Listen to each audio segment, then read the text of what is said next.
buenos días. Son las 9 en punto de la mañana de este jueves 13 de marzo del año 2025.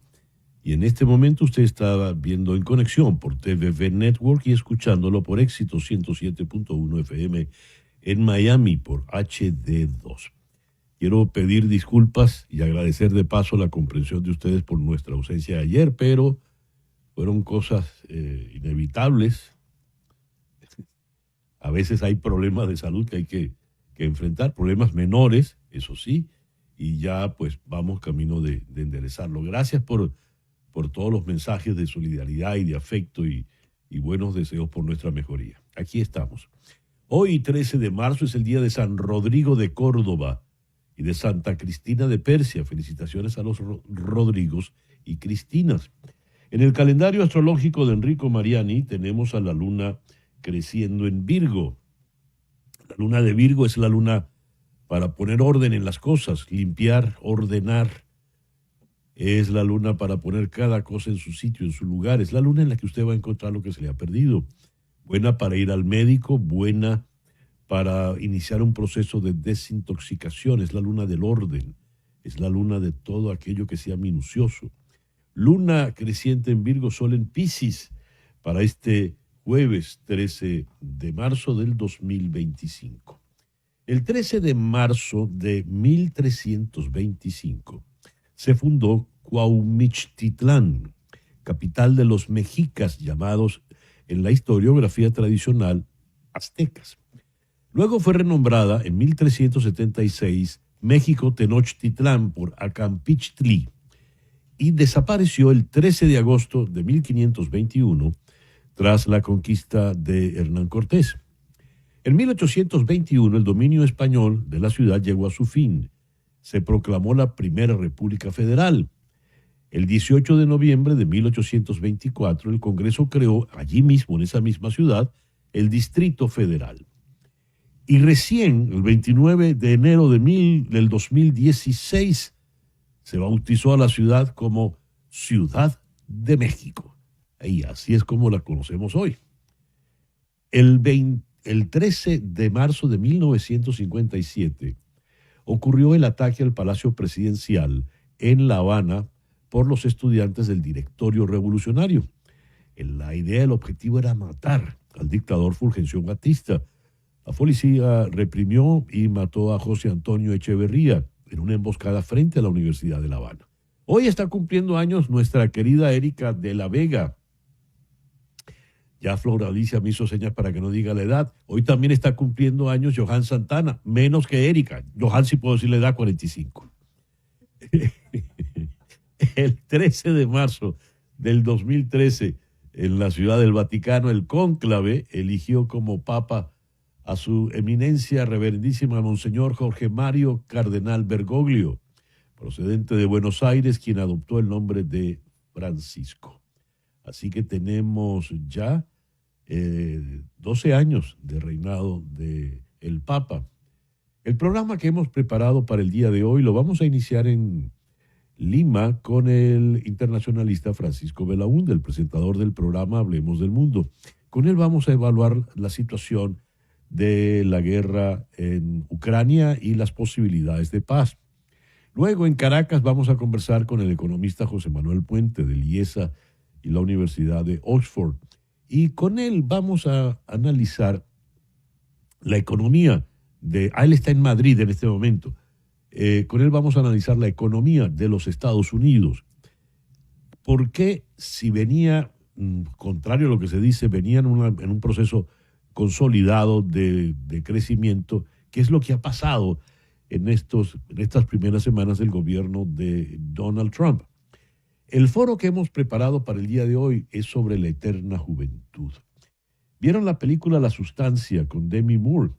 Pues bien, allí esa es una suerte de remedio del retrato de Dorian Gray de Oscar Wilde.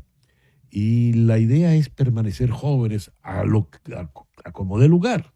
Pues nos vamos a ocupar de esto con la cirujana plástica Patricia Padrón. Ella está en Caracas. Y con la psicóloga Jacqueline Quintero. en Barcelona, España. Luego vamos a conversar aquí en Miami con Carlos Dubrón. Carlos Dubrón fue víctima de torturas por el teniente coronel Rafael Quero Silva de la Guardia Nacional. Quero Silva está detenido aquí en Miami, en Florida, por el ICE, por otro problema, pero se vio su cara y ya surgieron todas estas denuncias. Vamos a conversar con Tomás Farini, representante de FAD, Víctimas de Delitos de Lesa Humanidad en Buenos Aires.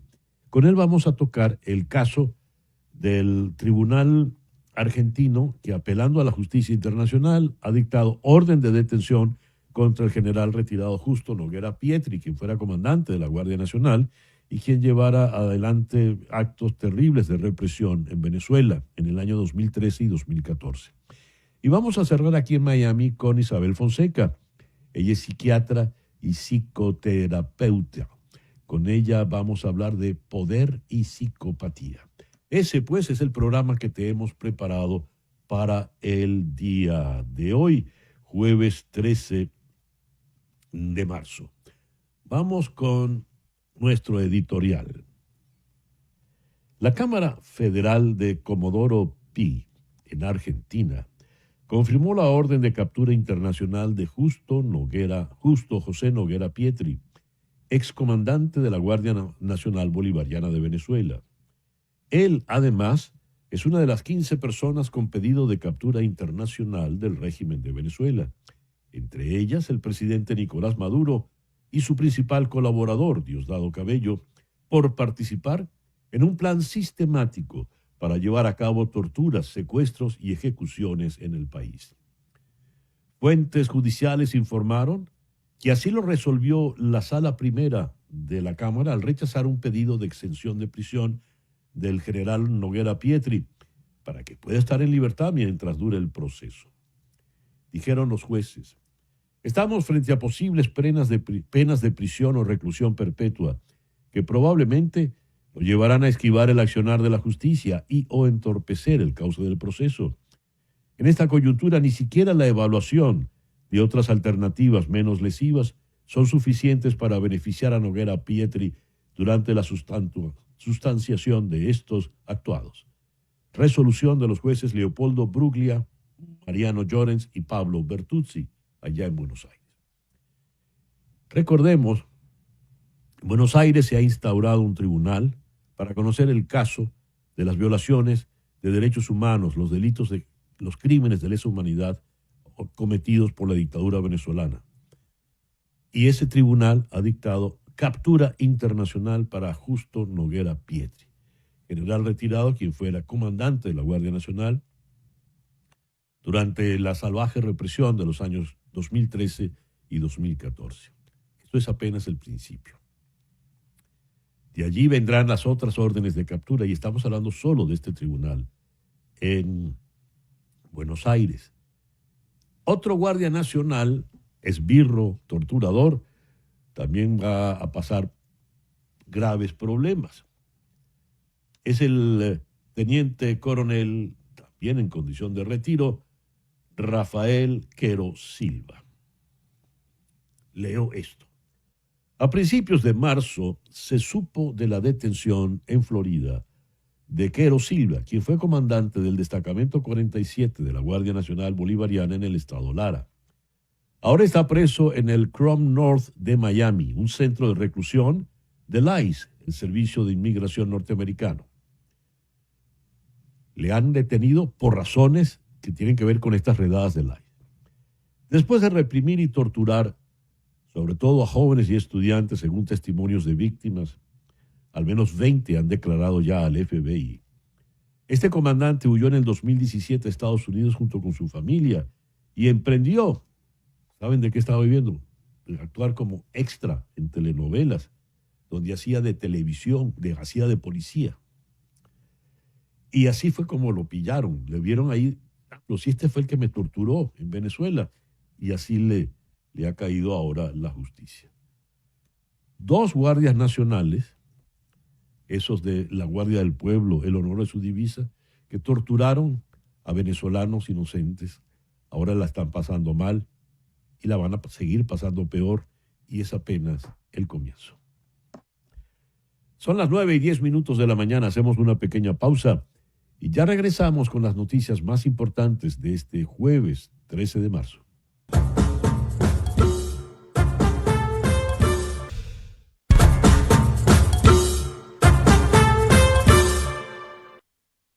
Y a las 9:14 de la mañana vamos entonces con las noticias más importantes del día de hoy. Estados Unidos levantará de inmediato la pausa en el intercambio de inteligencia y reanudará la asistencia en materia de seguridad a Ucrania, según un comunicado conjunto emitido tras la reunión de las delegaciones ucraniana y estadounidense celebrada en Jeddah, Arabia Saudí. A cambio, Ucrania aceptó la propuesta de Estados Unidos de introducir de inmediato un alto al fuego temporal de 30 días, prorrogable de mutuo acuerdo, sujeto a la aceptación e implementación simultánea por parte de Rusia. En Jeddah, el secretario de Estado Marco Rubio agradeció a Arabia Saudí por acoger las conversaciones y afirmó que ahora le corresponde a Rusia aceptar los términos del alto al fuego acordados por Estados Unidos y Ucrania y avanzar hacia negociaciones reales que pongan fin a la guerra.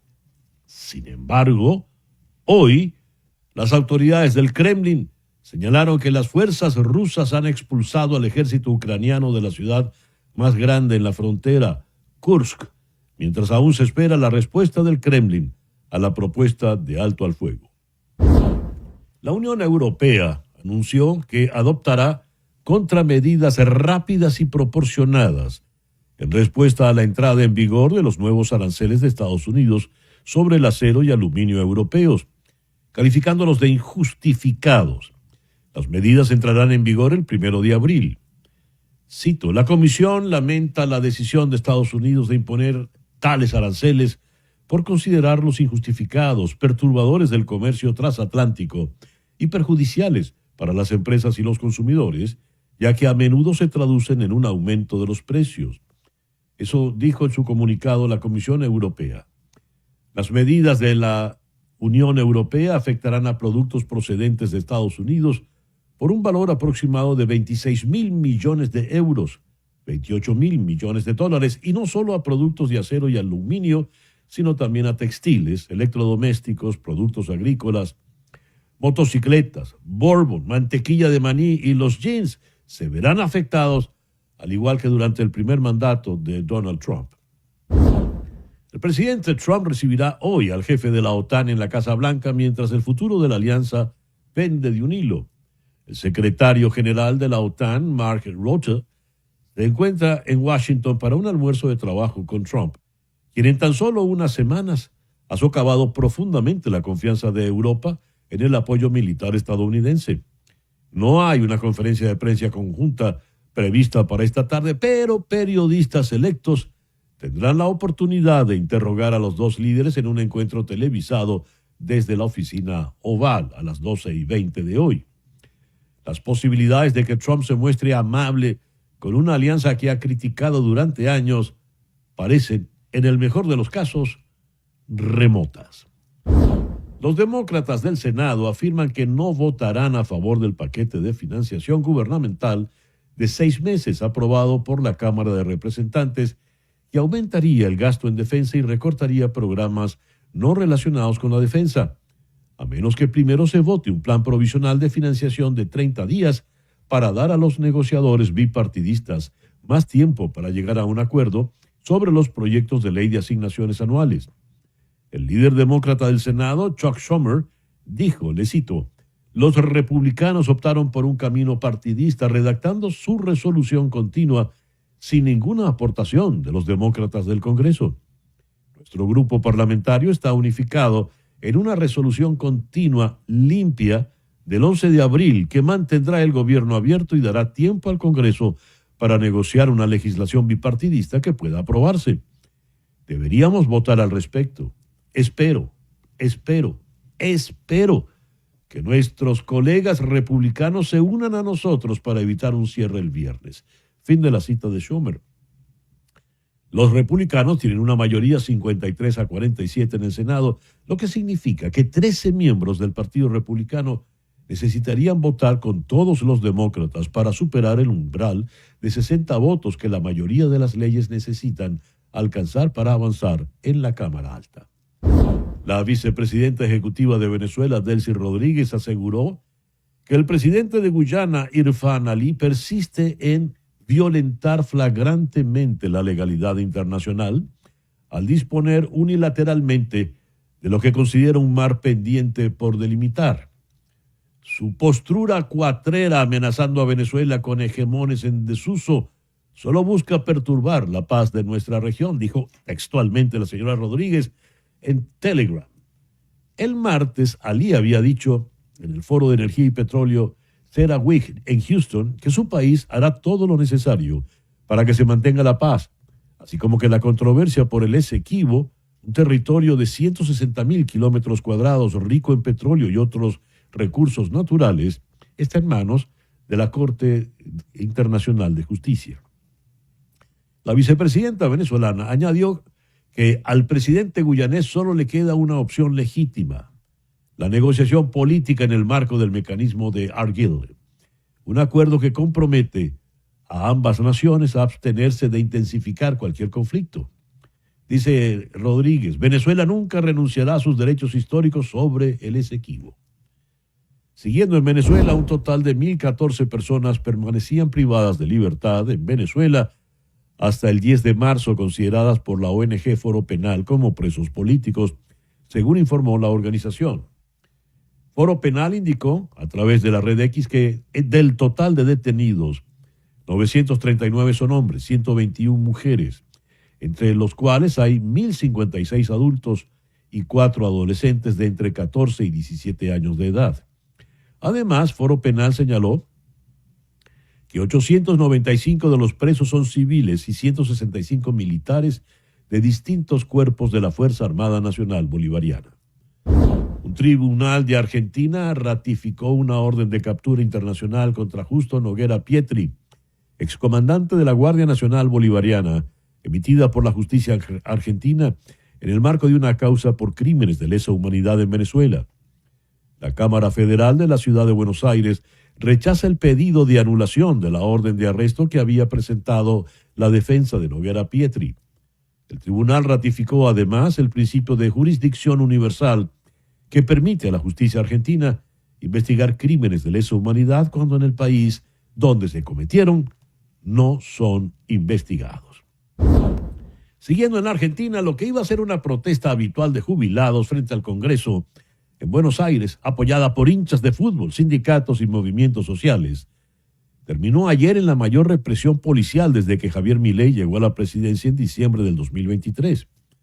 Hasta el momento, fuentes oficiales confirmaron a la agencia EFE que hay 103 detenidos y 20 heridos, entre ellos uno en estado muy grave. La iniciativa de acompañar este miércoles a las personas mayores en su protesta surgió tras los hechos ocurridos hace justo una semana, cuando un hincha de Chacarita Juniors, de 75 años, fue rociado de gases y golpeado por la policía hasta romperle la muñeca. En Groenlandia, el partido de centro-derecha Democratic obtuvo la mayoría de los votos en las elecciones parlamentarias, un resultado sorpresivo, ya que el territorio acudió a las urnas a la sombra del objetivo declarado por Donald Trump de tomar el control de la isla de una forma u otra. Tanto Democratic como el partido que quedó en segundo lugar, Nalerak, están a favor de la independencia de Dinamarca, pero difieren en el ritmo del cambio. Creo que este es un resultado histórico en la política de Groenlandia, dijo el líder del partido Democratic, Jens Frederik Nielsen, en la fiesta electoral tras el resultado. Groenlandia ha estado bajo el control de Dinamarca durante casi 300 años. La importancia estratégica de Groenlandia se debe en parte a sus recursos minerales, petroleros y gasíferos. Su ubicación entre Rusia, Europa y Estados Unidos también es ventajosa para fines de defensa y comercio, ya que alberga la base militar estadounidense más septentrional. 9:23, una pequeña pausa y al regreso venimos con nuestra primera entrevista del día de hoy, aquí, en Conexión.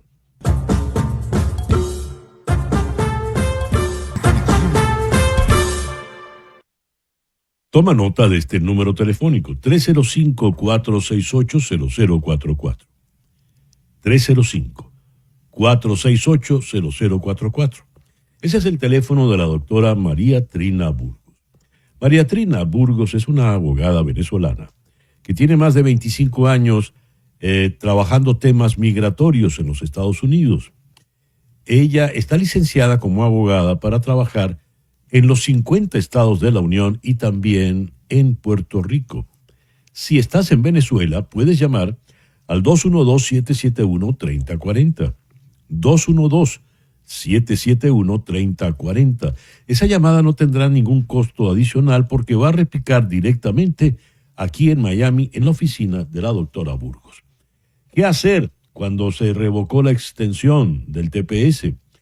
¿Qué hacer ante el parol humanitario ahora suspendido? ¿Qué hacer si la solicitud de asilo tarda y tarda y tarda? ¿Cuál es el tipo de visa que debo procurar? En fin, son tantas preguntas en estos tiempos tan duros y difíciles de incertidumbre que es bueno tener la asesoría de una abogada con tanta experiencia como la doctora Burgos. 305-468-0044. 305-468-0044 de María Trina Burgos. Y a las 9:28 de la mañana vamos ahora a la ciudad de Lima, donde se encuentra el internacionalista Francisco Belaúnde, el presentador del programa Hablemos del Mundo. Francisco, muy buenos días. Gracias por atendernos en la mañana de hoy. No, buenos días, César Miguel. Gracias por la invitación. Francisco, se ha llegado a un acuerdo allá en Arabia Saudí, pero la reacción rusa de última hora ha sido bombardear a Kursk, que es la ciudad más grande en la frontera.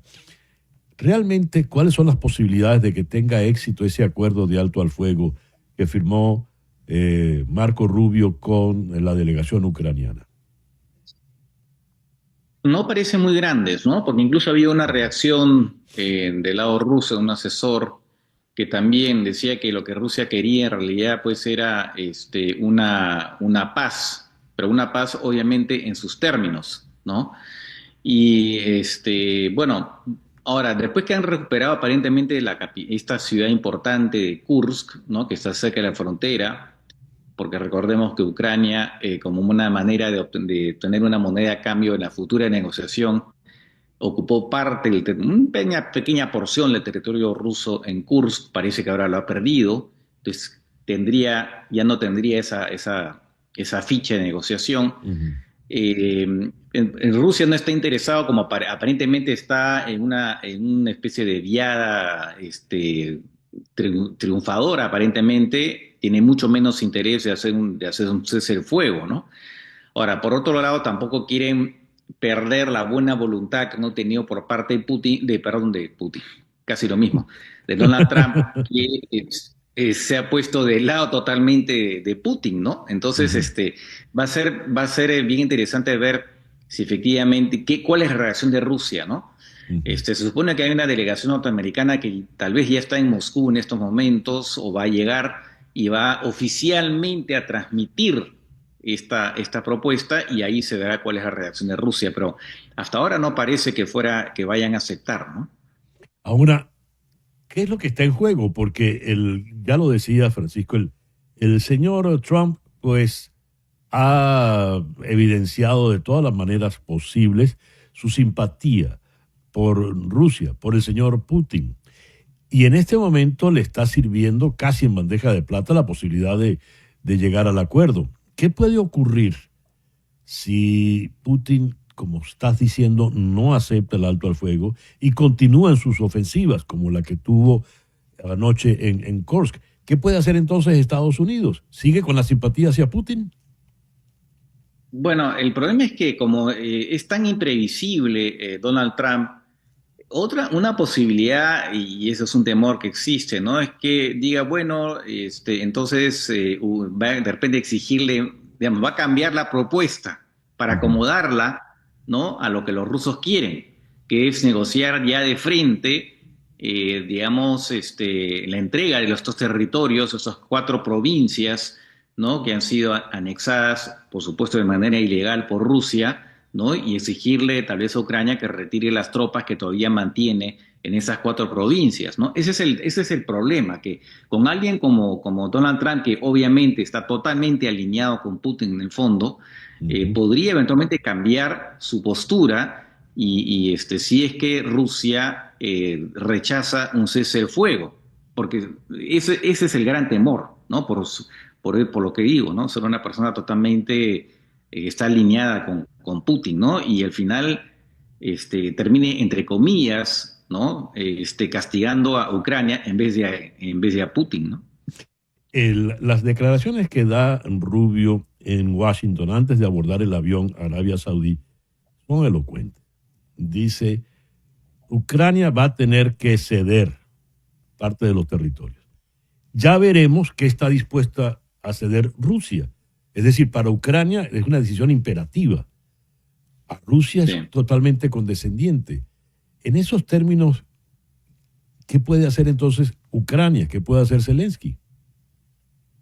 Bueno, Zelensky ha dicho que no van a entrar territorio. También ha sido muy firme en eso. Entonces lo que podría pasar es que se vuelva nuevamente a una situación en la que se produjo tras este famoso clash, ¿no? En la Casa Blanca, donde otra vez Estados Unidos le levante esta colaboración, ¿no? En materia de inteligencia militar a Ucrania y bueno, y otra vez pues presione, ¿no? Trate de presionar a Ucrania. Lo peor que podría pasar, y algunos han planteado esa posibilidad, es que comience a compartir inteligencia con Rusia, ¿no? Sería pues una cosa atroz, pero en estas circunstancias en lo que cualquier cosa es posible, lamentablemente Sí, cualquier cosa es posible, ¿no? sería la locura, pero sí, como bien dice Francisco, es posible. Una última pregunta. En todo esto, el rol europeo que han decidido ya que van a incrementar el dinero en defensa, pero una cosa es tomar la decisión en este momento y otra cosa es implementarla, porque eso lleva tiempo. ¿Cómo ves eso? Sí, efectivamente eso va a tomar mucho tiempo, ¿no? La industria militar toma mucho tiempo antes de empezar, ¿no? A producir masivamente. Es verdad que ya están produciendo, ¿no? Esto puede, obviamente la ayuda europea puede ayudar a Ucrania, pero el tema está en que en algunos aspectos que, digamos, sobre todo la inteligencia, ¿no? Porque Estados Unidos tiene mayor capacidad de inteligencia con sus satélites que Europa. Europa también los tiene, pero no tanta capacidad como Estados Unidos y, por ejemplo, en algunas armas como los Patriot, ¿no? Que son Sí, estos misiles antiaéreos que son un sistema muy eficaz. Entonces, ahí se puede marcar la diferencia, ¿no? De una ausencia de apoyo norteamericano. Y obviamente sería mucho peor si efectivamente se produce ese escenario increíble y comienza el nuevo sí, partido de inteligencia con Rusia, ¿no? Entonces, terrible. pero sí, es muy importante lo que Europa ha hecho porque efectivamente, de todas maneras, marca un apoyo importante, pero claro, hay cosas que Estados Unidos tiene y que por lo menos en lo inmediato Europa no puede suplir, ¿no? Francisco, muchas gracias por estos minutos en la mañana de hoy. Y nada, encantado. Francisco Belaunde es el presentador del programa Hablemos del Mundo. Nos habló desde Lima. Hacemos una pequeña pausa y ya regresamos en conexión.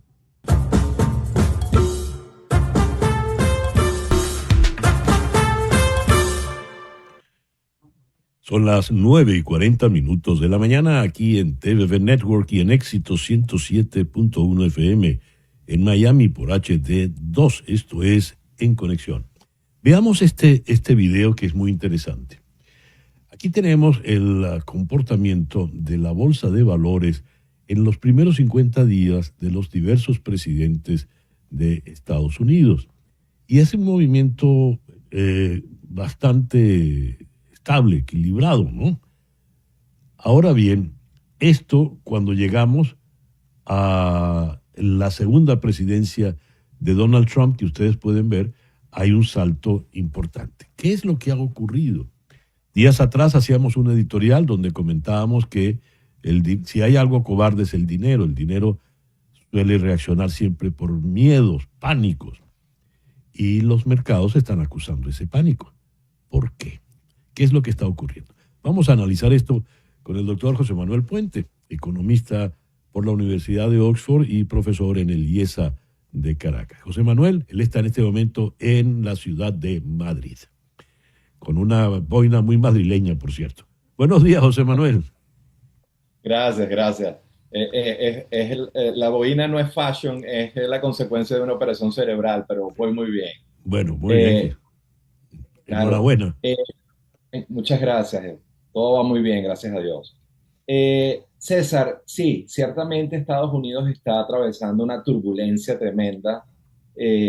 Donald Trump ha generado mucho miedo en los mercados y como tú mencionabas, el lunes pasado la actividad bursátil fue muy volátil, con algunas acciones como por ejemplo la de Nvidia, que se fueron al piso por Donald Trump y otros factores, y los Estados Unidos, después de vivir años de baja, disminuyendo su tasa de inflación y con perspectivas positivas sobre el crecimiento económico, ahora versus con Donald Trump, están muy preocupados por la evolución satisfactoria de la economía. Y básicamente eso está vinculado a la política de aranceles que ha estado tomando Donald Trump. Donald Trump ha utilizado los aranceles de la economía más grande y poderosa del mundo contra muchos socios por razones políticas, en el caso particular de China, México, e inclusive con el caso de Venezuela con Chevron, donde básicamente se le limita la licencia de Chevron en Venezuela porque supuestamente, es cierto, Venezuela no ha cumplido con los targets de repatriación de ilegales. El tema es que es muy peligroso utilizar política comercial, política económica con razones políticas porque llevas al mundo a una gran batalla campal y eso es lo que está ocurriendo. De hecho, aquí en Europa, los europeos están esperando las decisiones de Donald Trump y Donald Trump aquí está en desventaja porque la balanza comercial entre Europa y Estados Unidos está a favor de Europa. Europa exporta más productos a los Estados Unidos de los que Estados Unidos exporta a Europa. Entonces, si Donald Trump decide hacer lo mismo con la Unión Europea, va a pagar un costo tremendo y indudablemente va a caer en recesión. Entonces, el miedo, las expectativas sobre el manejo político de la política económica de Donald Trump están generando miedos en los mercados y miedos a un ciclo recesivo. Y con esto cierro este punto. Algunas agencias están calculando que podría haber una disminución en el crecimiento económico norteamericano, inclusive recesión. Goldman Sachs tenía previsto 2.2% de crecimiento de la economía norteamericana este año y ya la bajaba a 1.7% y ve 20% de probabilidad de recesión en el 2025. Es decir, las expectativas están cambiando rápidamente y al final esas expectativas están determinando las decisiones de los agentes económicos. Leo esta noticia de última hora, José Manuel. Trump amenaza con tarifas retaliatorias del 200% contra los vinos europeos luego de que la Unión Europea propusiera las tarifas, los aranceles sobre el whisky, el bourbon norteamericano. Esto es como un ejemplo, ¿no? Si vamos a estar así, y ya está hablando no del 25%, del 200%, es fanfarronada, es escándalo, es una manera de negociar a la brava, o de verdad, ¿qué hay de fondo en todo esto, José Manuel? Bueno, yo creo que tú mencionas una palabra clave. Yo creo que hay mucha fanfarronería. 200% es simplemente descabellado. Uh-huh. Y al final hay un acuerdo entre la mayoría de los economistas a nivel mundial y dentro de la sociedad norteamericana, que tiene la academia más poderosa del mundo junto a la Gran Bretaña, en que el libre comercio, intercambiar bienes en los que tienes ventajas competitivas, cada nación, sin aranceles, sin limitaciones, sin restricciones, es la mejor manera de maximizar el bienestar de todos los ciudadanos, tanto norteamericanos como del resto del mundo. Si tú partes de ese principio que los aranceles son buenos y que los aranceles te pueden generar ingresos fiscales y con eso puedes bajar los impuestos, que esa es la idea que está detrás de esa idea de Trump también, estás hablando de lo que se discutía en economía en el siglo XIX. Hoy en día los estados recaudan vía impuestos lo que necesitan como ingresos fiscales para llevar a cabo educación, salud, pensiones, infraestructura. No hacen, no le meten mano al tema arancelario, al tema comercial, porque no es parte de la política fiscal. La política comercial tiene que ver con exportar aquellos productos donde tienes ventajas competitivas y con eso maximizas el bienestar de tu población. Entonces, esto de 200% o inclusive ya el 25% que se aplicó a China y a México, lo que está desatando es una guerra mundial comercial. Porque, como dice el chiste, los otros también juegan, los rusos, los mexicanos y los chinos también juegan. Entonces, si tú subes 25% a los impuestos a los mexicanos y a los canadienses y a los chinos, ellos van a hacer lo mismo contra ti. Entonces va a ser una guerra mundial donde todos vamos a perder y se va a destruir riqueza y comercio y bienestar por el capricho de un presidente que está muy mal asesorado. Se ha casado pelea con China, ha casado pelea con México, con Canadá, que son sus principales socios, ha casado pelea con la Unión Europea y la ha casado de una manera un tanto epiléptica, ¿verdad? Porque anuncia una y retira, después se incrementa un estimado y lo retira. Vamos como con hipo, como sin tener certeza de lo que va a ocurrir. Esto, dices, va a ocasionar pérdidas. ¿Realmente cuál es el escenario que le espera al mundo del presidente Trump seguir como vamos? Tu respuesta, José Manuel, al regreso de esta pequeña pausa. Ya regresamos en Conexión.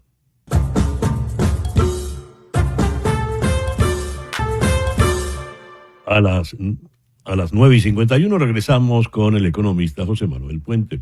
José Manuel, quedó en el aire una pregunta sobre qué va a ocurrir de continuar el presidente Trump con esta especie de dinámica del tira y encoge, ¿no?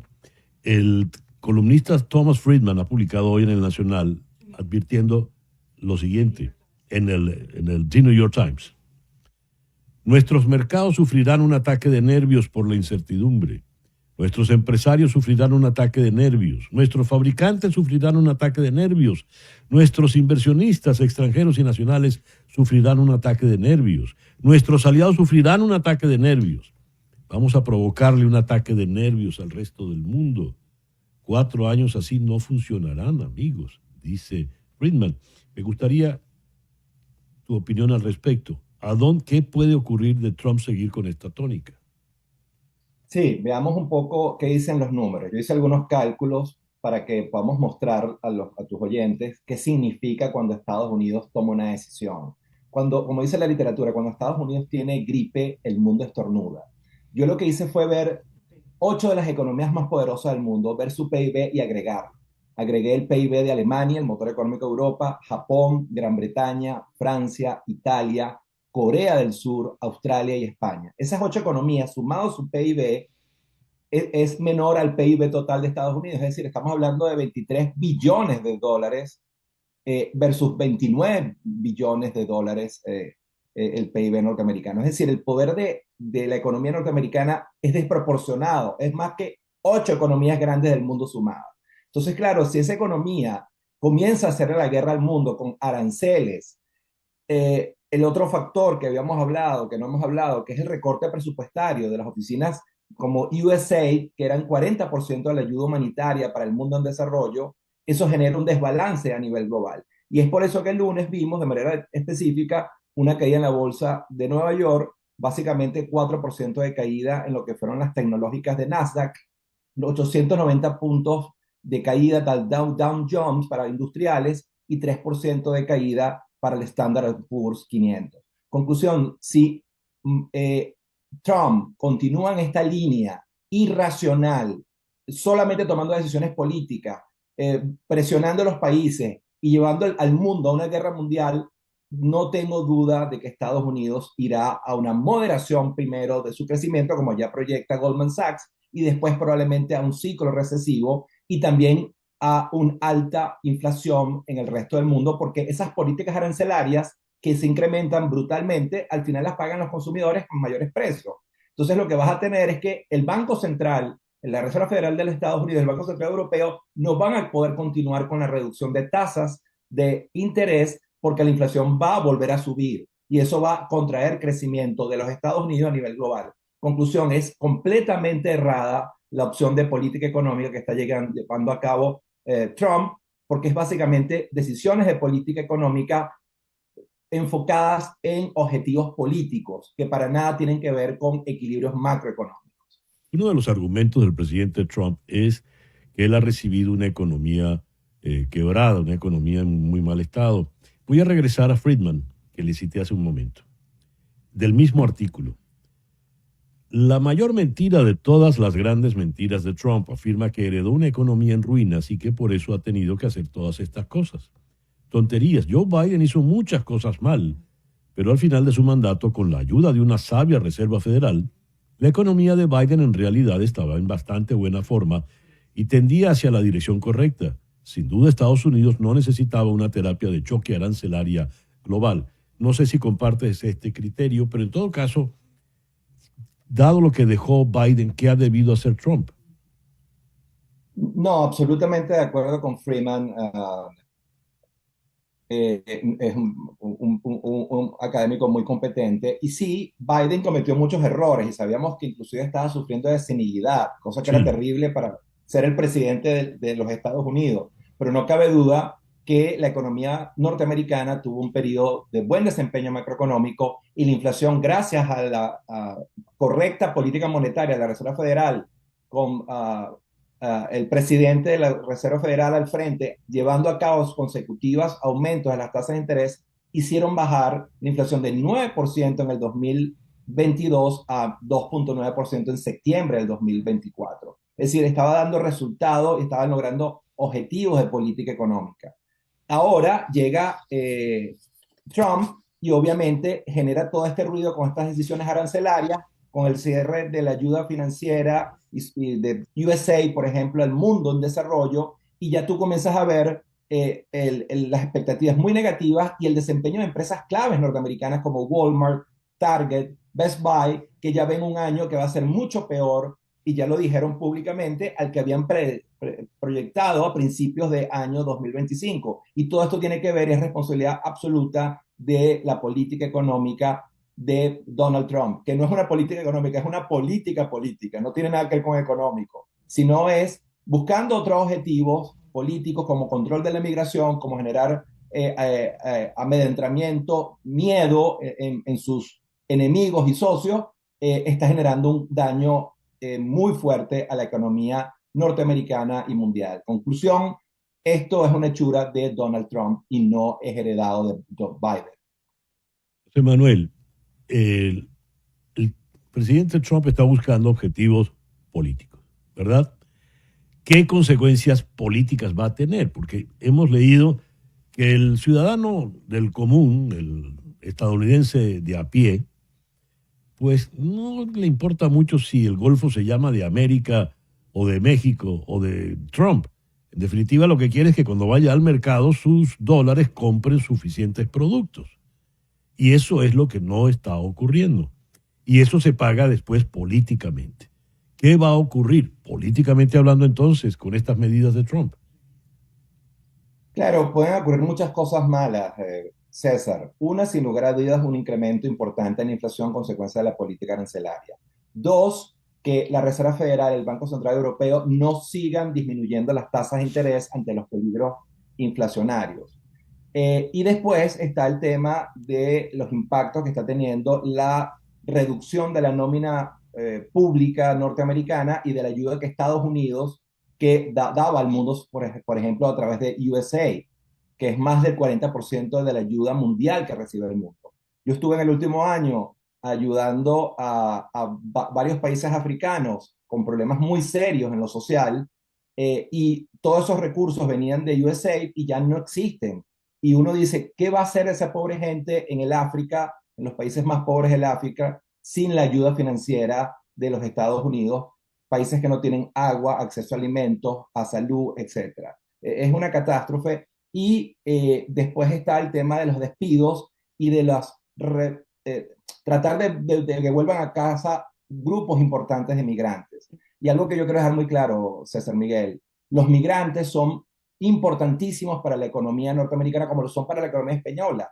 Las altas tasas de crecimiento que ha tenido España y que tuvo Estados Unidos tiene que ver con la mano de obra migrante latina, europea del este, que ayudó al crecimiento de esas economías. Prescindir de ello es un error y te puede llevar ese racismo y expulsión de grandes volúmenes de migrantes a no tener la mano de obra para poder llevar a cabo las altas tasas de crecimiento que requiere la economía norteamericana y europea. Es decir, ganamos más jugando en equipo y intercambiando sin aranceles entre los países del mundo y aceptando la necesidad de migrantes para apalancar ese crecimiento que llevando a cabo medidas radicales sin ningún sentido económico como las de Donald Trump. José Manuel, muchas gracias por estos minutos en el programa de hoy.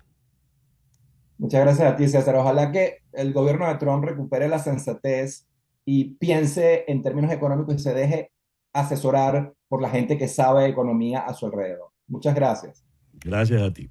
José Manuel Puente desde Madrid. Una pausa y al regreso venimos con nuestro foro en la mañana de hoy.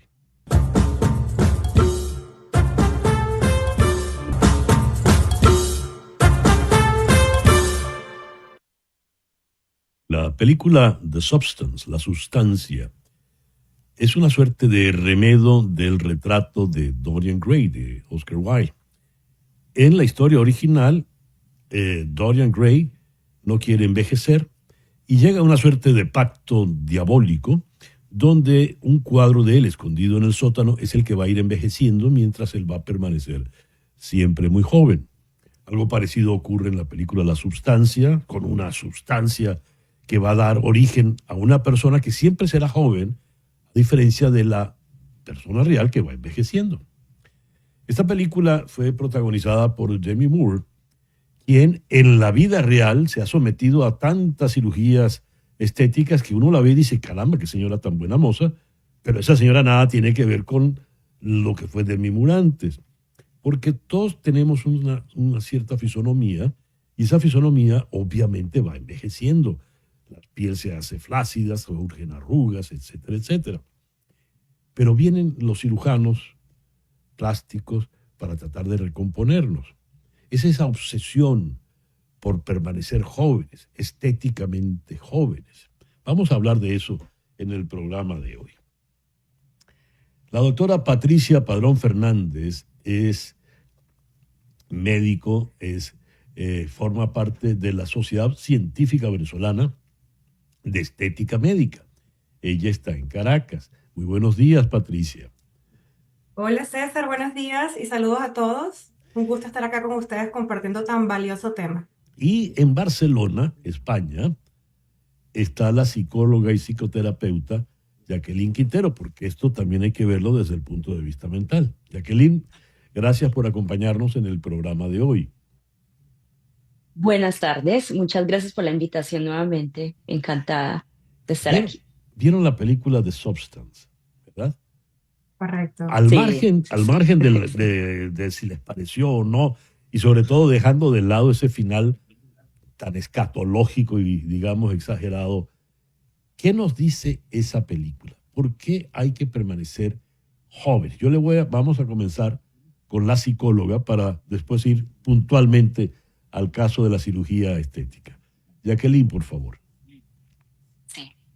Bueno, a ver, ¿por qué hay que permanecer joven? Bueno, esto es un poco la idea que nos hemos ido, digamos, ese mandato cultural que nos hemos ido tragando, sí, en detrimento de las huellas, del paso inexorable del tiempo que nos va dejando huella en ese cuerpo que habitamos, ¿sí? Y de alguna manera, el hecho de querer permanecer jóvenes también nos lleva por un camino, como muestran en la película, por ese camino sin digamos, sin ningún fin, ¿no? Sin ningún fin más que permanecer por el placer, por el placer. No hay un crecimiento, no hay una conexión con la vida, hay una necesidad insatisfecha que al final lo que muestra la película es que nunca se satisface. Entonces, al fin y al cabo estamos persiguiendo algo que nunca se alcanza, como muestra en la película, pero a costa de borrar como todas esas huellas, ¿cierto? Que va dejando el paso del tiempo, esa huella que deja la arruga, eso que se nos marca como ajeno, eso que nos aparece en nuestro cuerpo, que también nos resulta muchas veces ajenos, ¿sí? a nosotros mismos, Mm. a parte que la vemos como que no es nuestra y de alguna manera rechazamos lo que habita en nosotros, que no lo representa como nuestro, ¿cierto? Y que viene también impulsado por esos mandatos parentales, porque Ya. recordemos que la belleza no es algo solamente subjetivo, sino que, bueno, es parte de la subjetividad y de esas sensaciones que nos vienen y no podemos nombrar de alguna manera, racionalizar, sino que simplemente es una experiencia y de alguna manera, sí, el mandato es permanecer joven, que esto te va a garantizar algo y lo que vemos en la película Ujú. es que es insaciable, ¿no? Ya. Y ante esto no, nos lleva a un camino de muerte, prácticamente. Me gustaría oír entonces la opinión del doctor, de la cirujano.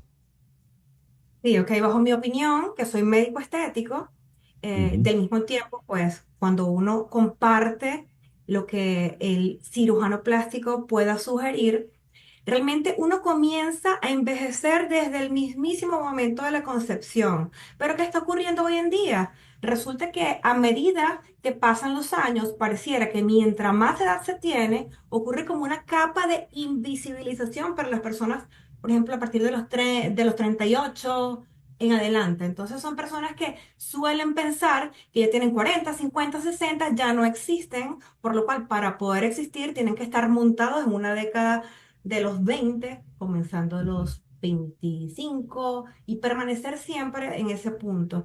Estos pacientes no están conformes con el hecho de vamos a envejecer dignamente o vamos a lograr que usted se mantenga aparentando 50 años, pero con una piel radiante, luminosa, sino que quieren más bien es revertir el paso del tiempo y piensan que se van a parecer aquellas personas que tenían cuando estaban en la década de los 20 o los 15 Ujú. años. Ujú. ¿Ok? A ver, hay algo en esto curioso, porque una cosa es tener el espíritu joven, ¿verdad? Y el Correcto. espíritu joven se va a imponer siempre. Pero otra es la fachada, porque cuando de lo que hablamos a propósito de esta película de Substance es de la fachada, es de lo que se veía, de lo que veía el personaje. A ver, ¿por qué me obsesiona tanto verme joven? Y claro, este es un problema. En el caso de Dorian Gray no había cirugía estética y se apelaba a esa especie de ardid de pacto con el diablo casi mágico de que envejeciera el retrato, pero ahora está la cirugía estética. ¿Por qué esa obsesión, Jacqueline? Sí, como vemos, la belleza es un concepto que ya viene desde la literatura de los griegos, ¿no? O sea, ya vemos que los filósofos hablaban de la armonía facial, de cómo nosotros tenemos que cumplir con esa belleza como hegemónica, ¿no? Como ese punto de que nos va a mantener una promesa de eterna juventud, pero que al fin y al cabo, pues, es una fantasía, precisamente porque lo que hace es que cuando nos metemos en ese, digamos, mandato, estamos en un camino mortificante, ¿no? Porque sufrimos al hecho de nosotros estar negando de alguna manera lo que el paso del tiempo va reflejando se va reflejando en nuestro cuerpo. Entonces, sí, o sea, digamos que la belleza no es solamente una cuestión de decisión, es que estamos íntimamente relacionados con la cultura. Es decir, nuestro gran espejo es esa cultura. Nosotros todo el tiempo nos estamos mirando hacia afuera, o sea, estamos mirando, nos vemos a través del otro. Por eso es la otredad que habita en nosotros. Porque cuando nos aparece esa arruga que no es nuestra, de repente nos levantamos y decimos, wow, aquí tengo celulitis, aquí tengo esta arruga que no me pertenece, no me identifico con eso. De hecho, mi mente no se identifica con ese cuerpo que habitamos. Y la estrategia es precisamente aceptar esa otredad, aceptar esa arruga nueva que me aparece, que parece que no me pertenece, me es ajeno, que habita en mí y que necesito aceptarlo. Y como es un Ujú. mandato no solamente psicológico, sino cultural, no es solamente biológico, sino cultural, culturalmente nos estamos viendo desde los ojos de los demás porque nuestros sentidos están diseñados para ver hacia afuera y no mirarnos a nosotros mismos. De hecho, nos vemos en el espejo y el espejo nos devuelve una imagen distorsionada, no es perfecta. O sea, yo nunca me voy a ver de verdad como soy en mi cuerpo. ¿Sí? Tengo una noción global del relato que han contado de mí. Yo ya desde que nazco me han dicho, ay, mira los ojos rasgados de Jack, yo tengo los ojos rasgados.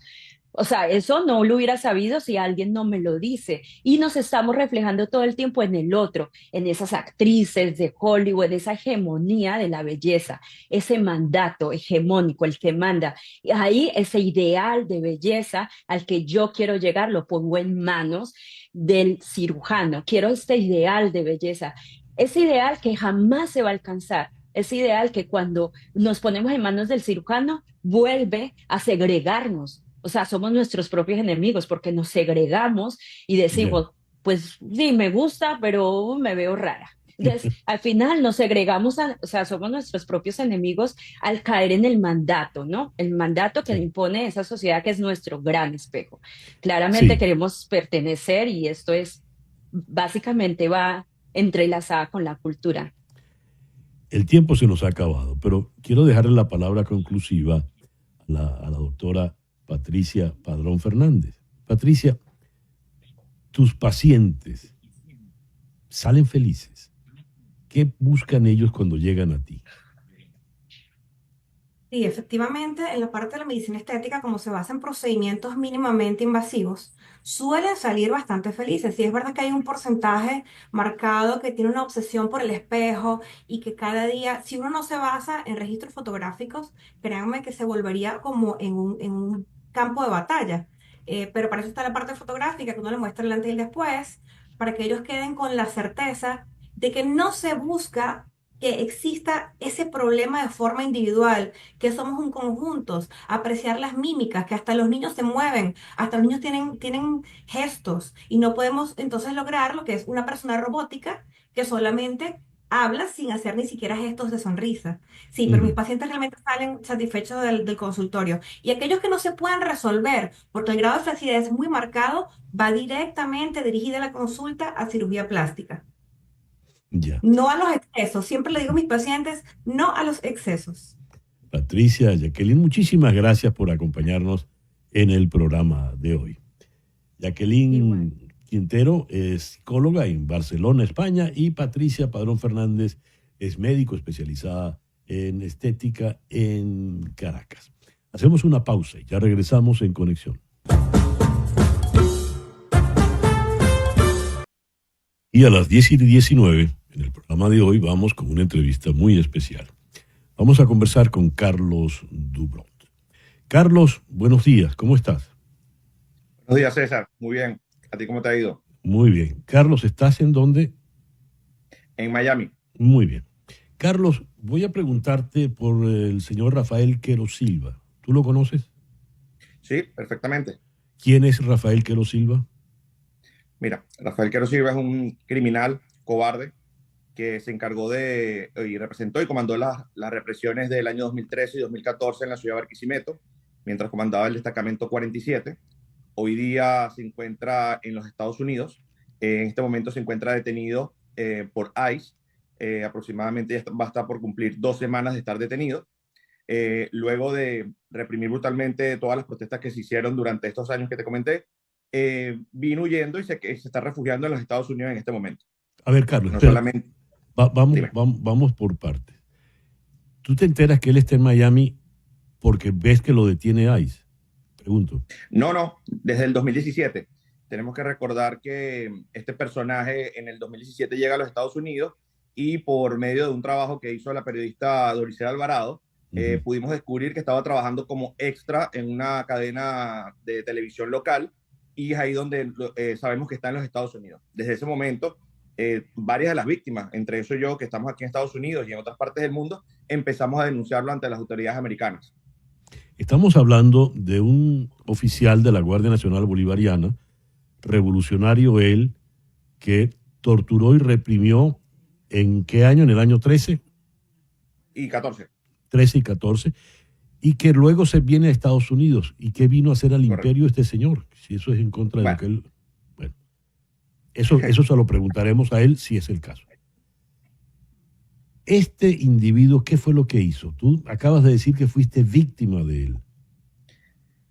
sí, mira, contextualizando un poco, en el año 2013, luego de las elecciones presidenciales que hubo en abril, varios barquisimetanos salimos a protestar reclamando justicia en un contexto muy parecido al que hubo en julio del año pasado.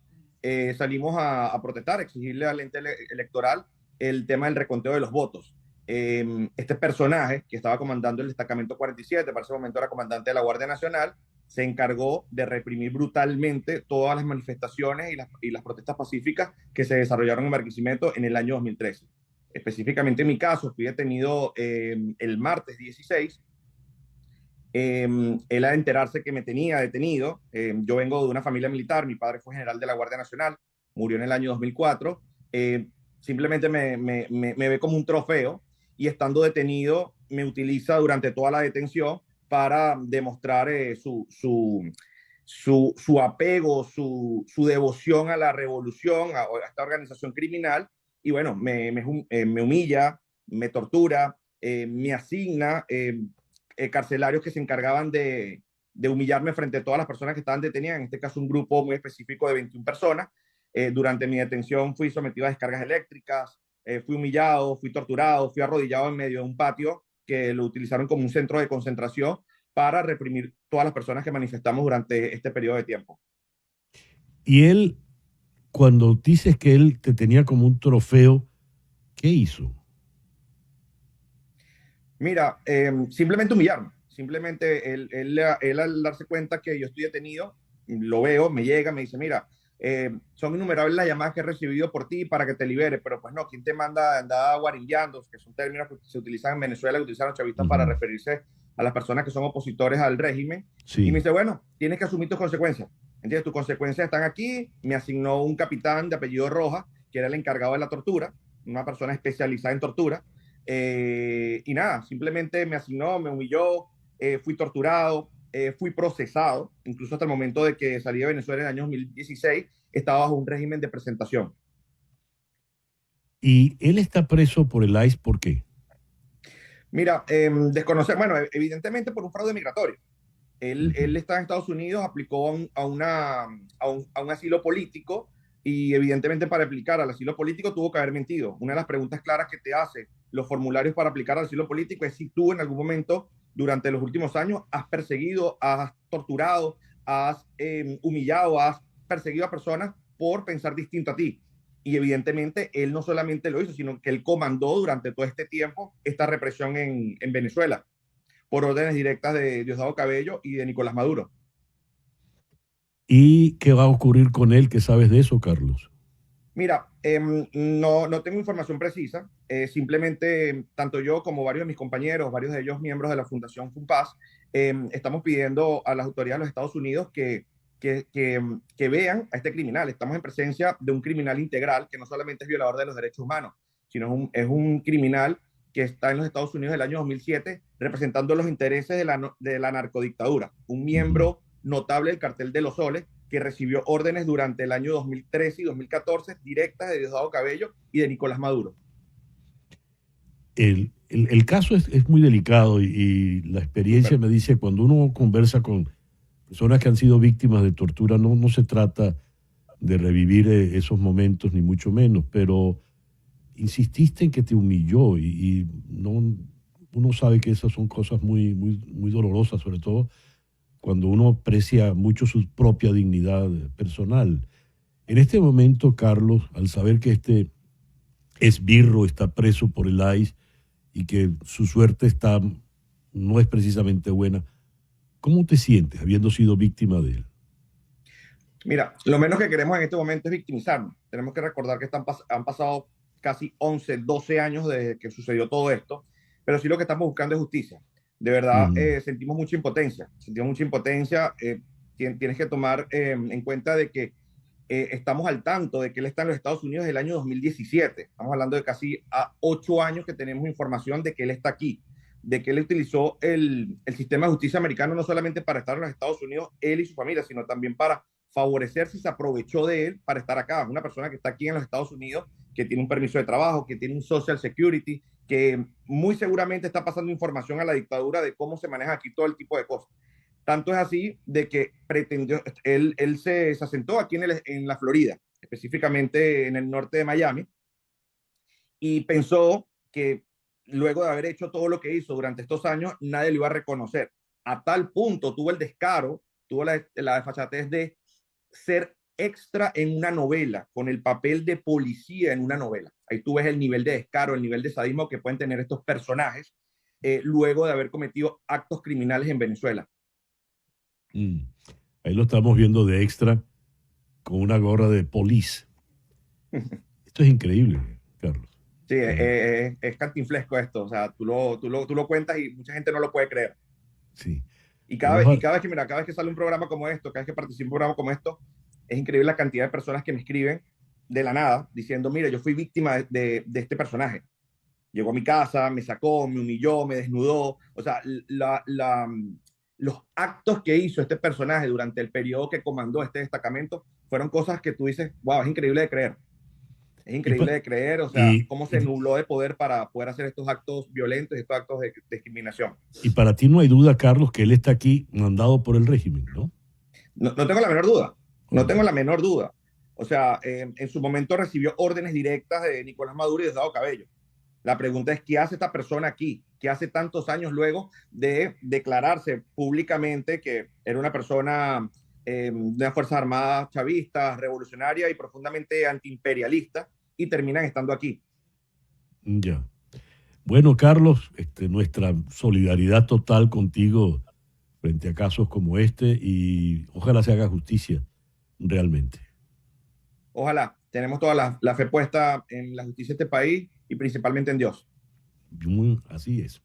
Gracias, Carlos. Carlos Dubrón, quien fuera víctima de torturas por la Guardia Nacional, por este teniente coronel Rafael Quero Silva, ahora extra de telenovelas en Miami y preso del ICE. Hacemos una pausa y ya regresamos.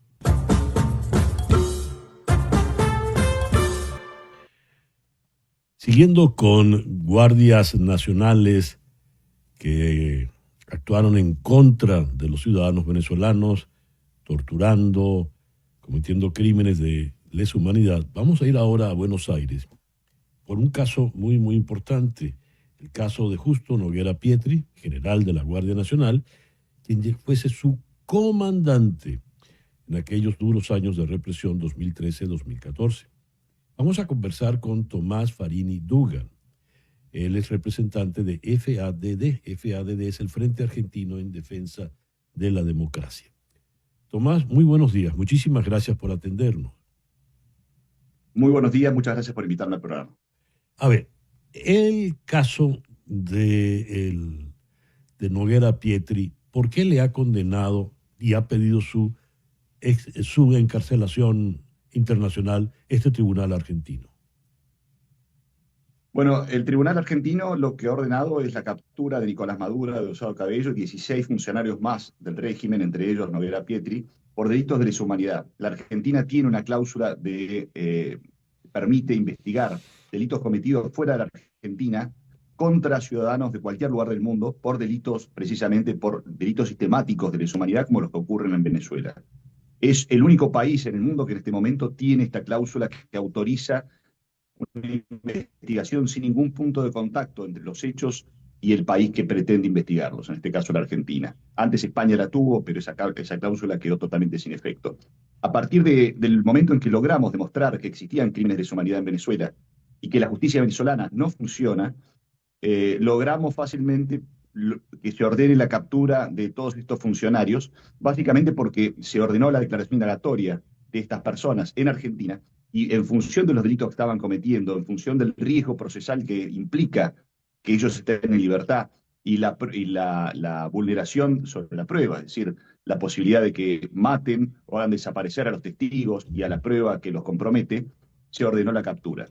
Noguera Pietri se presentó en la Argentina, es decir, no se presentó físicamente él, sino presentó un abogado defensor con toda la documentación que certifica que se encuentra en Venezuela y pretendió que se lo exima de prisión para poder defenderse en la causa. Esto nos opusimos firmemente y logramos que la Cámara Federal rechace el pedido de Noguera Pietri, básicamente porque Noguera Pietri no se ha puesto a disposición de la justicia argentina. Él se esconde en Venezuela y pretende tener acceso a la prueba para impedir que el proceso pueda avanzar. En la audiencia, precisamente aquí está mostrando una foto de Leopoldo López, pedí que declare Leopoldo López, y Leopoldo López explicó porque él fue una de las víctimas de Noguera Petri. Ahí se lo puede ver cómo está Sí, siendo detenido por Noguera Petri en el año 2014. Noguera Petri, recordemos, no es una persona marginal dentro de la represión, es una persona que dirigió la Guardia Nacional Bolivariana precisamente en el año 2014, cuando fueron estas desmedidas represiones que conllevaron cientos de muertos y miles de personas arrestadas, desaparecidas y torturadas. Yo creo que Noguera Petri no se ha presentado en la Argentina por voluntad propia. Creo que es la punta de lanza de los principales referentes del régimen que pretenden precisamente entorpecer la causa argentina. Ellos están preocupados porque creo que han neutralizado de alguna manera, digo de alguna manera porque no hay explicaciones jurídicas, la causa ante la Corte Penal Internacional donde no se han ordenado las capturas. Francamente, yo estuve hace pocos meses en la Corte Penal Internacional hablando con los responsables de la Fiscalía para exigirles precisamente que avance esa causa, pero hasta ahora no lo hemos logrado. Y la verdad es que, lo repito, no hay explicaciones jurídicas acerca de por qué razón no se han ya. ordenado las capturas. Lo digo porque está absolutamente acreditado que en Venezuela se cometen crímenes de lesa humanidad de manera sistemática, y esos crímenes están totalmente probados en la Corte Penal Internacional, como en la Argentina. ¿Qué va a ocurrir con Noguera Pietri? Ya que estamos hablando de este caso puntual, aunque como usted ya dijo, Tomás, en esta lista la encabeza Maduro y sigue Diosdado Cabello. Pero en el caso puntual de Noguera Pietri, ¿qué va a ocurrir con él? Bueno, él no va a poder tener acceso a la causa. Si quiere hacerlo, si quiere defenderse, va a tener que quedar detenido en la Argentina. Ha dado muestras claras de no querer hacerlo. Por lo tanto, va a quedar excluido del proceso hasta que se logre su captura. Esto seguramente su defensor va a intentar ir a la casación penal y a la Corte Suprema, pero yo creo que no va a lograr absolutamente nada, básicamente porque existen riesgos, claramente riesgos procesales, si a Noguera Petri se le diera acceso a la causa sin estar detenido en la Argentina, es decir, sin estar sometido a proceso. Básicamente porque él puede entorpecer la investigación y además no se somete al proceso, va a permanecer escondido en Venezuela. ¿Esta orden de encarcelamiento internacional vale para cualquier país? Pregunto. Así es, vale para cualquier país. Por supuesto que son órdenes de captura, incluso si estuviera anotada la alerta roja de Interpol. Usted sabe que Interpol tiene una política de no querer involucrarse en cuestiones donde hay Sí. funcionarios extranjeros. De hecho, Estados Unidos pidió también una orden de arresto contra Maduro y Interpol no la anotó. Pero incluso si tuviera esa alerta roja anotada en Interpol, tampoco se cumpliría en Venezuela, en Nicaragua, en Cuba, es decir, en lugares donde esta gente se mueve, porque tiene acuerdos políticos para que no se cumplan. Es decir, por más que existen delegaciones de Interpol en estos países, las delegaciones de Interpol responden a la policía local y por lo tanto no cumplen las órdenes de arresto. Tomás, muchísimas gracias por atendernos en el programa de hoy. Muchas gracias a ustedes por haberme llamado. Tomás Farini Dugan, abogado, representante de FADD, la Federación Argentina en Defensa de la Democracia, nos habló desde Buenos Aires. Son las 10:38. Una pequeña pausa y ya regresamos en Conexión. Y me da un gusto inmenso recibir ahora aquí en el estudio a Isabel Fonseca. Isabel es psicoterapeuta de orientación junguiana, psiquiatra, médico psiquiatra y junguiana. Isabel, bienvenida al programa. Muchas gracias, César. La verdad que me encanta estar aquí. Psiquiatra, y voy a hablar contigo de psicopatía como diagnóstico y rasgo de personalidad. ¿Qué es la psicopatía? Bueno, fíjate, como rasgo de personalidad son formas de estar en el mundo, formas de ser, de comportarnos, de vincularnos, ¿no? Entonces, cuando hablamos de psicopatía, hablamos de un trastorno de la personalidad. Eso que es adaptativo, que de alguna forma nos permite funcionar y andar por el mundo, pues en la psicopatía hay una desviación de esa estructura, de eso. Y básicamente se caracteriza por la incapacidad que tiene el psicópata o el trastorno de personalidad psicopático o antisocial de vincularse con los demás, ¿no? O sea, el psicópata simplemente se vincula para beneficiarse de ese vínculo. O sea, no hay una relación afectiva real, no hay una conexión afectiva ¿ok? No hay una conexión afectiva, sino que todo vínculo que se establece o toda relación que se establece desde la psicopatía es para obtener un beneficio de esa relación. El psicópata manipula. El psicópata manipula, el psicópata se viste o se disfraza de diferentes personajes para poder penetrar en el otro, en la psicología del otro, en lo que el otro necesita. ¿Tú estás hablando de alguien en particular, Isabel? De muchos, de muchos. Ojalá fuera un solo particular, hay muchos. Y a través de la historia, pues, hemos sido víctimas de la psicopatía. Esto planteado por Platón en su República, esta cosa utópica de que quienes nos gobiernan deberían ser seres mesurados y sabios, pues pareciera que es una utopía. A ver, uno puede, cuando te pregunté, con mucha inocencia de mi parte, si estabas pensando en alguien en particular, evidentemente porque tú haces una descripción y uno empieza a imaginarse personalidades públicas de mucho poder que nos pueden manipular y de hecho nos manipulan. Pero en el caso de una relación personal particular, ¿cómo se dan estas relaciones psicopáticas? Bueno, fíjate, todos, y esto creo que es importante porque es un punto a reflexionar, todos tenemos algunos elementos psicopáticos, ¿no? Algunos elementos donde necesitamos del control del otro, ¿no? O sea, dominar la voluntad del otro. Y eso lo vemos, lo que tú dices, en las relaciones afectivas íntimas, en las relaciones de pareja, en las relaciones con los hijos. Y por supuesto, a nivel colectivo, pues lo hemos visto, muchísimas pruebas de eso tenemos. Entonces, esa necesidad que tenemos de que los demás hagan lo que uno siente que es la verdad, que está lleno de eso, ¿no?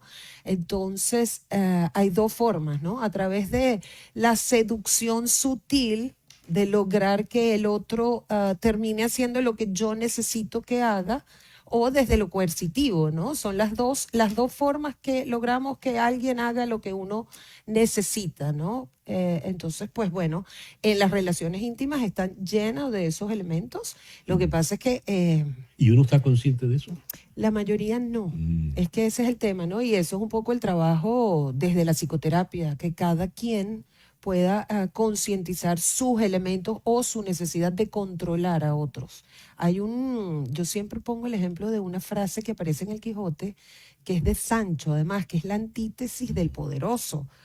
Y dice, dulcísima cosa es el mandar y el ser obedecido, ¿no? O sea que pareciera que hay una fascinación por el poder y por dominar a otros. El tema es cuando eso se convierte en el norte de una vida, cuando toda mi personalidad está concentrada en ese dominio de otros.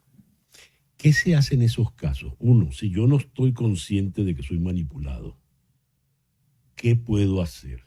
Porque esa manipulación irá inevitablemente en detrimento mío, ¿verdad? Claro, claro. Bueno, yo creo que es una reflexión individual, ¿no? O sea, cuando uno siente que uno está actuando un poco en contra de uno mismo, desde la petición de otro, pero donde esa petición del otro y respeta lo que yo soy, lo que es coherente con lo que yo siento y lo que yo pienso, pues yo creo que es momento de darse cuenta que algo de mí está permitiendo que otro me manipule, porque no hay posibilidad de poder, y eso a nivel colectivo y a nivel individual, ¿no? Si no se establece una dinámica, igual en los pueblos, o sea, no una sola persona ejerciendo el poder no podría hacerlo si no hay una masa que se adhiere a él, ¿no? Y eso lo hemos visto y eso los estudiosos. Tú como psiquiatra, yo voy a tu consulta y tú como psiquiatra me tratas a mí y ves mis circunstancias muy puntuales, pero una masa no va a acudir a tu consulta. Entonces, ¿cómo se resuelve el problema de esa psicopatía cuando es masivo? Es muy complicado y yo siento que aquí y la reflexión tiene que ser individual. Pareciera que las reflexiones colectivas no se dan porque además la gente que ha estudiado la psicología de las masas se ha dado cuenta que justamente cuando se hace una masa aparecen con mucha más fuerza los elementos psicopáticos que cada uno de nosotros tiene y se justifican además. ¿Qué es lo grave de la cosa, ¿no? En el genocidio de Ruanda, el vecino que todos los días había tomado café contigo Es el te mata y no hay remordimiento, o sea, hay una justificación ideológica para realizarlo. Entonces, realmente lo que hemos visto y lo que se ha visto a través de la historia es que pareciera que la reflexión debe ser individual. pero has puesto un caso de extrema violencia. ¿Se puede llegar a esa extrema violencia entonces? Claro, claro. O sea, todo es posible dentro de la naturaleza humana. Entonces, yo sí creo que la reflexión individual es bueno, es la respuesta, porque pareciera que las reflexiones colectivas son mucho más complicadas.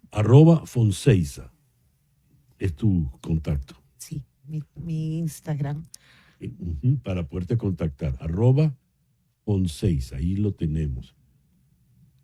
@Fonseiza. Y eres junguiana. Soy junguiana, sí. Muy bien, pero no, porque claro, todos los junguianos tienen siempre ven la cosa colectiva de otra manera. Claro, lo que vemos los junguianos, por ejemplo, lo arquetipal, ¿no? Elementos que nos pertenecen como especie. Entonces, la necesidad de poder es arquetipal. O sea, existe como parte de lo que somos como especie. ¿Qué otra cosa? Bueno, esta psicología de las masas, o sea, es arquetipal lo que sucede en la gente que sigue a alguien, ¿no? A un líder de estos poderosos y que pudieran ser muy destructivos. Isabel, muchísimas gracias por venir hoy acá a En Conexión. La doctora Isabel Fonseca, médico psiquiatra. Ya regresamos.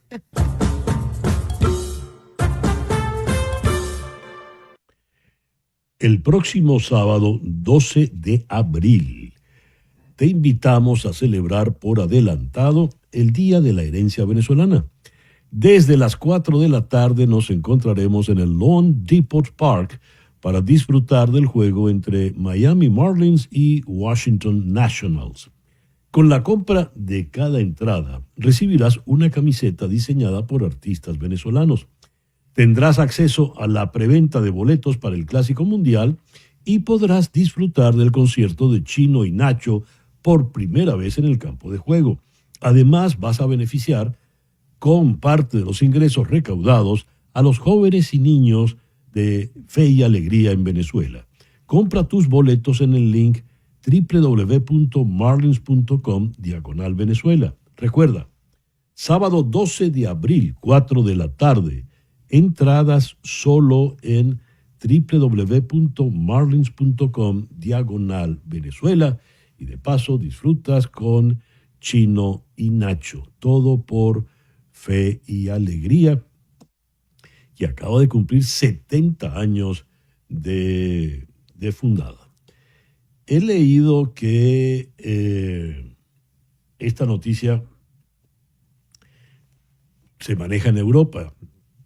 El presidente Trump ha afirmado que responderá a las contramedidas anunciadas por la Unión Europea, que impondrá aranceles por valor de 26.000 millones de euros a una amplia gama de productos procedentes de Estados Unidos tras la imposición de una tasa del 25% al acero y al aluminio. Claro que responderé, dijo Trump, que ha dicho que la Unión Europea se creó para aprovecharse de Estados Unidos. Y dijo, como van a ponerle aranceles al Bourbon, por ejemplo, que le va a poner un arancel a los vinos europeos, los mejores del mundo y los más económicos, ciertamente, en el mercado aquí en Estados Unidos. 200% es el arancel retaliatorio, como dice allí ese mensaje. 200%. ¿Quién va a comprar ahora, a tomar ahora vino europeo? Hay vinos muy sabrosos y muy económicos de Italia, de Francia, de España. ¿Y ahora cómo se van a tomar? 30 por 200. Esto es la locura. Donde he leído esto está el presidente Trump al lado de su amigo Elon Musk y un flamante automóvil Tesla. Y es que el señor Musk llevó a la Casa Blanca 5 modelos de automóviles eléctricos Tesla para que el presidente Trump los elogiara públicamente en una campaña de promoción sin precedentes por parte de un presidente en ejercicio. Y entonces él dijo, voy a comprar uno, pero sin descuento, lo voy a pagar full, lo voy a pagar completo. Dice esta nota de prensa, este es un intento de respaldar a su empresario amigo, cuya empresa ha perdido el 50% del valor de sus acciones desde el pasado mes de diciembre. Así las cosas. Bien, este viernes en Conexión, verdades que esconde el ahora denominado Holocausto Mexicano.